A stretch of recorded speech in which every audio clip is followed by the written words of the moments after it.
So AT5 is all about showing that we can meet some properties of a vector space, but we need to meet all in order to be a vector space. So the way they've done this is that they've constructed a vector space by defining vector addition and scalar multiplication, and then ask you to show that one identity holds and then show that one identity doesn't. And that second identity is sort of up to you.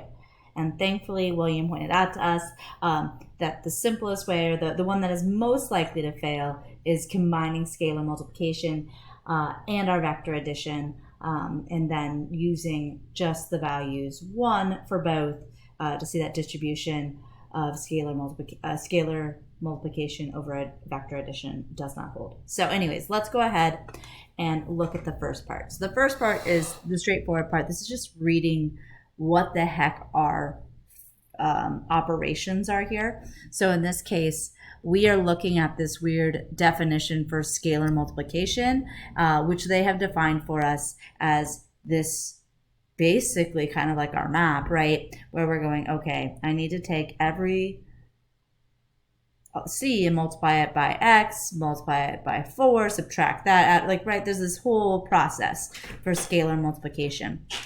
And so we're just going to show that if we follow that process, the scalar multiplicative identity holds. That if I multiply by 1, I end up with the exact same result. So if I look at this, I'm going, okay, 1, and a lot of folks did not bother to rewrite what they were doing, the scalar multiplication, which, as long as it was really obvious because you were doing all of your work sort of on the left-hand side and the right-hand side of the original, I could follow and say, okay, I believe that that's what they were doing, but otherwise it just felt like floaty work with nothing tethering it. So anyways, if I want to do this, I'm going to just follow the guidelines here. This is going to be 1x minus 4 times 1 plus 4, comma, 1y minus 6 times 1 plus 6. All right, and if I simplify all of that, I end up back at xy, which was exactly what I wanted to show. I wanted to show that if I multiply by a scalar 1, that I would end up with the exact same vector as I started with. And so, boom.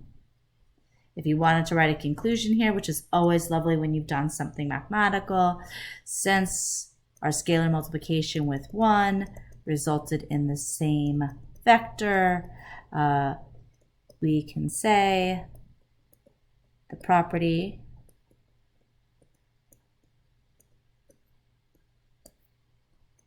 of a scalar multiplication identity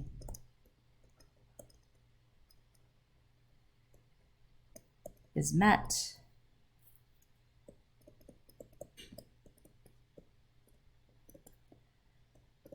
for V, right? And in this case, V is not even a transformation.